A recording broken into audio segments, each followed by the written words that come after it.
Welcome back to the Made2Homeschool Podcast. My name's Brandon. My wife Brigitte and I are the founders of Made2Homeschool.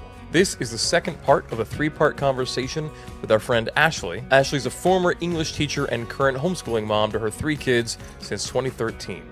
Her mission is to help you grow in your homeschool according to your children's needs so that you can find joy in your family and honor Jesus. She loves to encourage homeschool moms and talk about Charlotte Mason style, affordable homeschooling resources, and biblically based curriculum on her YouTube channel, Joyful Noise Learning. Let's jump into it.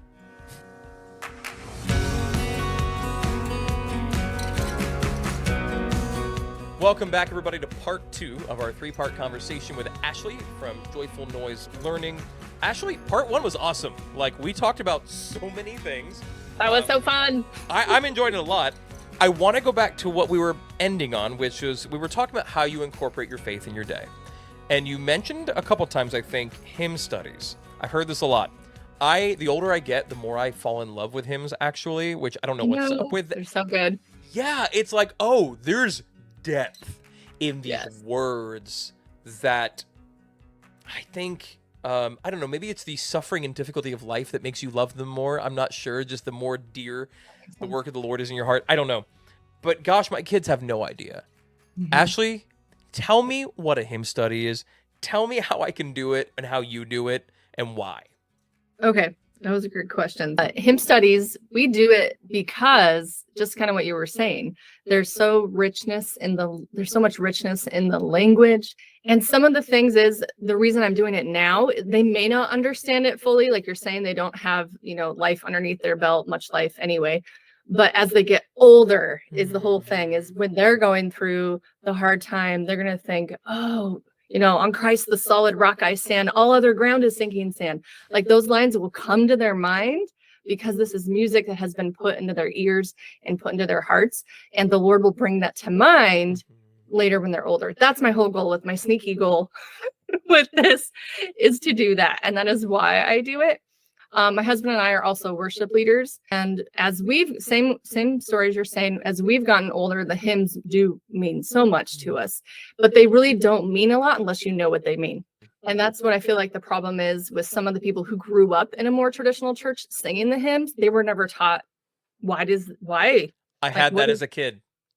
Yeah. What is a firm foundation? Or what is the, I raised my Ebenezer, or, what's an Ebenezer? Why do I care? Yeah. Or why do I need peace to attendeth my way? Or all the things. Yeah, exactly. Yeah. So what we do, the main goal is to just learn them, but we also sometimes break it down line by line, verse by verse. We don't go too tedious into it because I can get super drudging as a child. So we don't make it a big deal. If they're interested, I'll go deeper. If not, we just not go. Like AP Lit analysis level. No. I do that on my own. Maybe when the kids are older. My oldest, by the way, is 13. Okay. And the youngest is 8. Okay. So that's helpful. So I have 3 kids. 13, 11, and 8 is what they are right now. So as they're getting older, we're able to go more deeper, but I don't have a high schooler yet, and they're not as interested in that depth of hymn study. And again, being an English teacher, I love the words and looking at the phrases, music and the English all go together. But my husband and I see in most churches, even in our church specifically, we don't do a lot of hymns. So we do them at home. And so our kids know them. You can ask them, Firm Foundation, or It Is Well With My Soul, Great Is Thy Faithfulness. Lots of them. We just did This Is My Father's World. That's a great one. Mm-hmm. And then the other part of the hymn study is learning about the author and why they wrote it. So you can get some books out there. There's Then Sings My Soul is a book, and that has the story behind the hymn. Writing it down. The morning time plans that I use are from A Gentle Feast, and she has it in the plans. So there's like a little picture and a blurb about the author and then when they wrote it and why. So again, just giving them more fuel for their educational fire, just like giving them good words and something to have foundations for when they're older and when they're adults. So that's what we do there. Another resource I didn't mention yet, there's a lot of morning time plans that will include hymn study, but one that I used for a really long time, and they're incredible, is Happy Hymnody. So it's like HYMNITY. Nody. Oh, okay. Hymnody is what it is. So she has a YouTube playlist, and they also have a channel where they record some songs. But on the website, there's a monthly hymn, and there's downloads you can download, and it has the actual music. If you want your kids to learn how to read the music, it's a lot of fun. They have a lyrics sheet with just the lyrics, and they have a copy worksheet. This is super Charlotte Mason-y, but they have a copy worksheet, which means it has the words there, and you can either trace them or write them. And that can be like a little, writing activity, handwriting activity for your kids. But that is the other resource we use. Man, okay, 3 questions, one little sidetrack. Based on everything you just said, personally, some advice if I can. My son hated cursive practice because of some stuff that happened in the Christian school he was at where it was just bad. It was weird. And like you said earlier, it's hard with 25 kids to get them to get everything. He had missed the instruction along the way to like touch the top and bottom of the line. And right. And so it was all sloppy and it made no sense. I told him that one time, it blew his mind. He started writing really neatly, but he still hated the book he had. So I have him right now copying. You mentioned copy work. This is why I bring this up. Copying like 2 verses a day, the book of James. Oh, that's great. That's a good one. That's good. Yeah. Yes. No, that works. That's good. Okay. I'm trying. I'm just making stuff up Nice as I go. job. That's good. Thanks, You came up with that on your own? I was like, there's got to be a place online where I can like make like copy sheets. Found one, and I just copied and pasted the first chapter of James.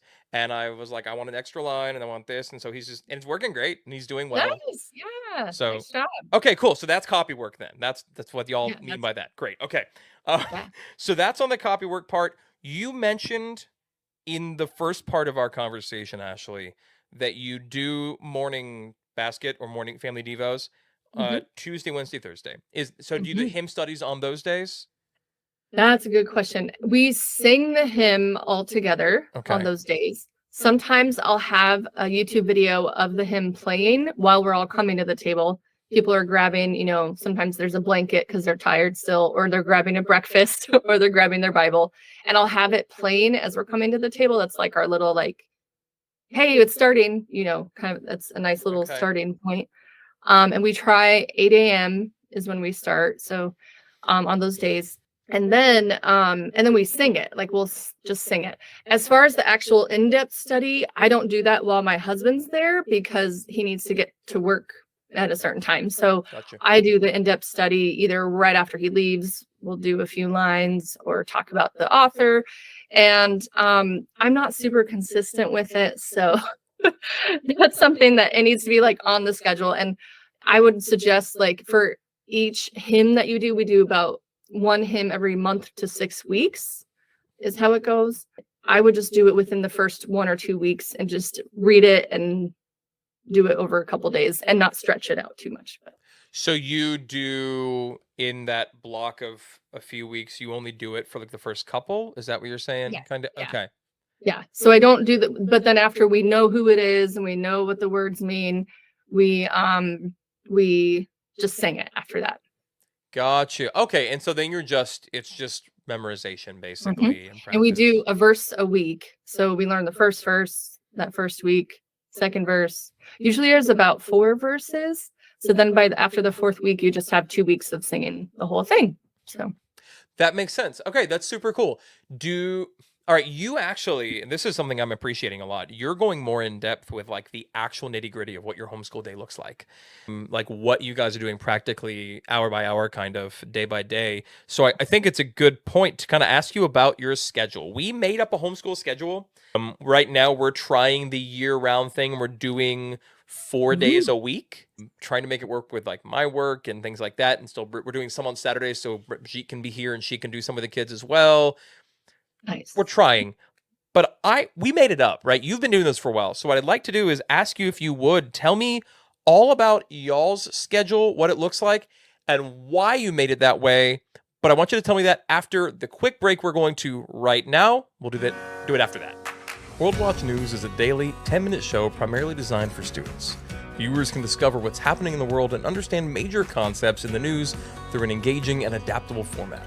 Whether you're discipling kids, teaching students in a classroom, or simply growing tired of reactionary media outlets, this program brings curious people of all ages together by facilitating deep discussions, safely and calmly covering challenging topics, and reminding us that, whatever the news, the purpose of the Lord will stand.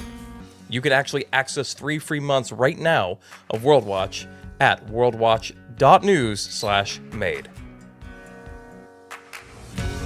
Ashley, before the break, we were getting into what your schedule looks like. I think that's something a lot of folks have questions about, especially when they're newer to homeschooling. I know your schedules change all the time, but where are y'all in this season? What kind of schedule are you on and why? Tell me about that. Oh, that's a good idea. I love making schedules. I don't love following them. I'm one of those people, but making it just kind of like gives me like, oh, this is so cool. This is a really great schedule.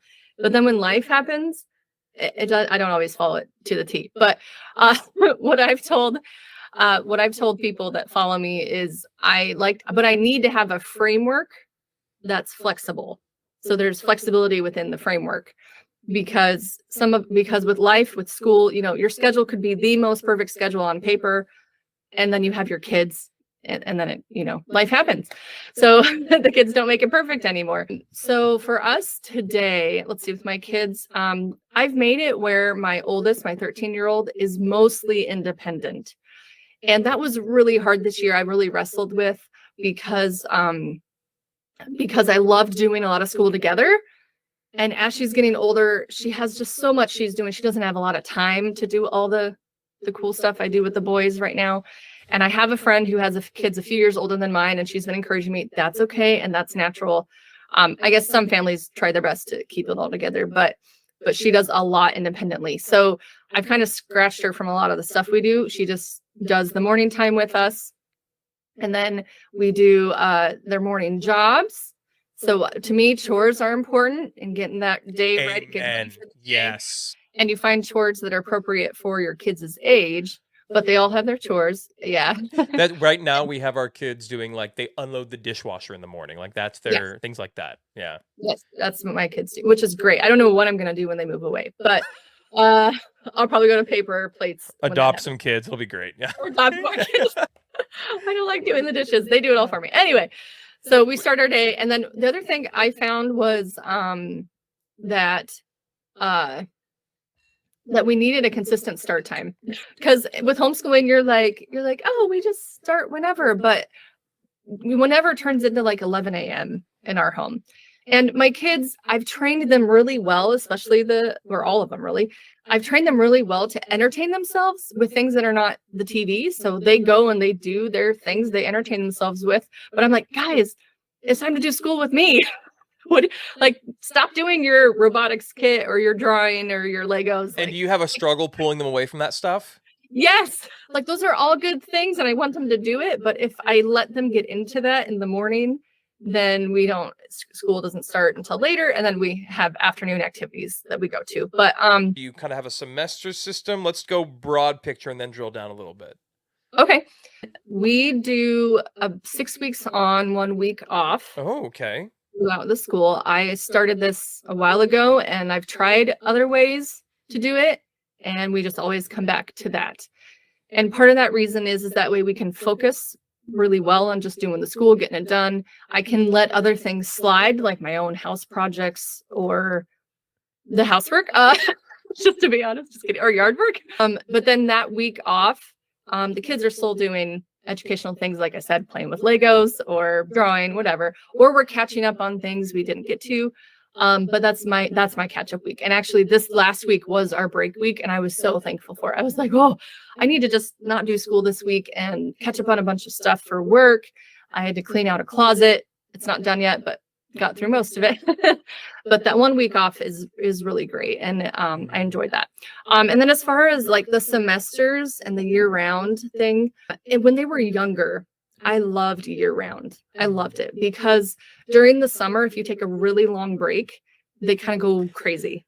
That was our thought too. So we're trying the year-round right now, but also they're younger. Did that change for you as they got older? Yes. Okay. Yes. So when they were 8 and under, or even 9 and under, where the oldest was that age, taking a really long break, or when they're preschoolers, don't take a break. But just kidding. When they're like kindergarten, first grade, don't take a break. Just keep the routine, keep the routine going, but take days off and weeks off as you can. But as they got older, they wanted to do more, just enjoy summer. And I was like, okay, so we have a longer break now. It's about 6 weeks. So the end of May and all of June, we take off 100%, like no school.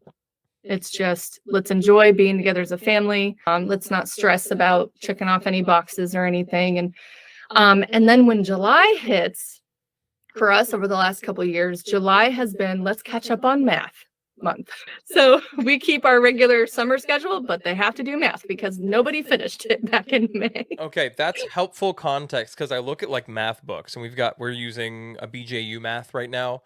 Yeah. And it's fine. Like it's perfectly good. He gets it. It's simple for me to. Our oldest is 8. He's a 3rd grader, right? So like, it's fine. It's fine. He doesn't like it. It's math, but it's fine. But I'm like, that's a lot of stuff. Like, there's a lot of pages in the book, and I know now. Again, new homeschool family. I know now I don't have to do all the pages. No. But like, I was tempted. Like, I have to do all the pages. But even not doing all the pages, trying to cover all of the themes is just a lot. So that's part of our thought behind year-round schooling. It's interesting though, you said as they get older to change it, and I can totally see that. Yes. You said when they're smaller, don't take bigger breaks. So we have a baby, a 3-month-old, right? But he's just working on, eating and pooping. That's what he does. That's his education right now. The older two, the 8 and the 5-year-old, she was like pre-K 4, but like doing kindergarten stuff. So that's what we kind of kept her on. But also, she is so different from her brother. And if we don't like really work with her a lot on reading, it's hard. Like, she gets it, but she doesn't care at all. Can I just real quick interject here? Do you use like educational screen time for your kids? Like, is there a thing you use hypothetically for like reading practice? I've tried Teach My Monster to Read or what that thing. It's okay. Any thoughts on that? As far as a screen time one, we used what was it called? ABC Mouse. Oh yeah, I've heard it. Yeah. Okay. ABC Mouse. ABC Mouse is what we used, and that seemed to be okay. There's a monster one. That's the one we've tried. Yeah. That one's a lot of fun. There's a Spanish version. Okay. Darlo si queremos. Okay. Yeah. Yeah. Okay. Con queso. I think it's Monsters ABC or ABC Monsters. That's what it was. Oh, that's a different one. Okay. Yeah. ABC Monsters, and then there's a Spanish version of that one. It's just words, but it reads the word, and then it makes all the letters disappear, and then you have to drag the letters to go where they went. And it reads the word again, and then it reads a sentence with the word with the little cute animation in it. That might be helpful. The thing with her is like, she knows all the letter sounds. She doesn't. My son did this too. She's a little lazy about trying to read. Like, she's like, she can guess 50% of the time based on the first letter and the context. So she does. And she cheats. And I'm like, no, don't. Anyway, okay. Thank you. That was helpful. I took notes on that. And if anybody's listening, you got some extra tools you can use. Yeah, if you're teaching a child to read, keeping it through the summer is a really good idea, because my middle son, he was not a quick reader, just like she was. Okay. And we took a break because of moving. And same thing. And so we didn't do school for like 4 months. That's what just happened to us. us. And then when I picked back up, he lost it all. So. Okay. No, that's cold reality. That's what just happened to us. We moved, and it's like, oh, we're remediating again. And doing a little bit every day is better than doing a huge, like 1 hour session. Literally 20 minutes or less every day is going to be better than 1 hour twice a week. We've discovered she's a very like kinesthetic learner. And nice. Yeah. Well, it's cool because but my wife had a great idea the other day. She was like, right when we got back into it, she was struggling. And so my wife put letters and letter blends on just like printer paper and threw them all over the floor. And she was like, she would make a sound and she would have to hop to the stand on the page. It was great. I was like, wife, great idea. Excellent idea. So we came to that talking about schedules, and then we got scattered around, right? So I know that being scattered is a thing that you talk about quite a bit. You yourself have confessed to being a bit scatterbrained. I don't know if that's exactly how you'd say it, but like, I am too. My wife is convinced I am thoroughly ADHD-ish. So the two of us getting in here and trying to have a linear conversation is going to be hard. We're doing very well so far. I'm impressed how Notes. But here we go. All notes, right? Like that's how All it's notes. that's the only reason it's happening. I literally have to like put Thank points you. in order. Yeah. So You're doing- I want to ask you more about that because I think it's super common. I think a lot of people struggle with that. So maybe you can tell us what your perception of that situation is for yourself, why that's a passion point for you, and maybe how to help other parents who are in that same situation. But you're going to have to do that when people come back next week for part 3 of our conversation. If you guys don't want to miss that, if you're scatterbrained like me, please come back. I'm excited to hear what Ashley's going to teach me about, and we'll see you guys then.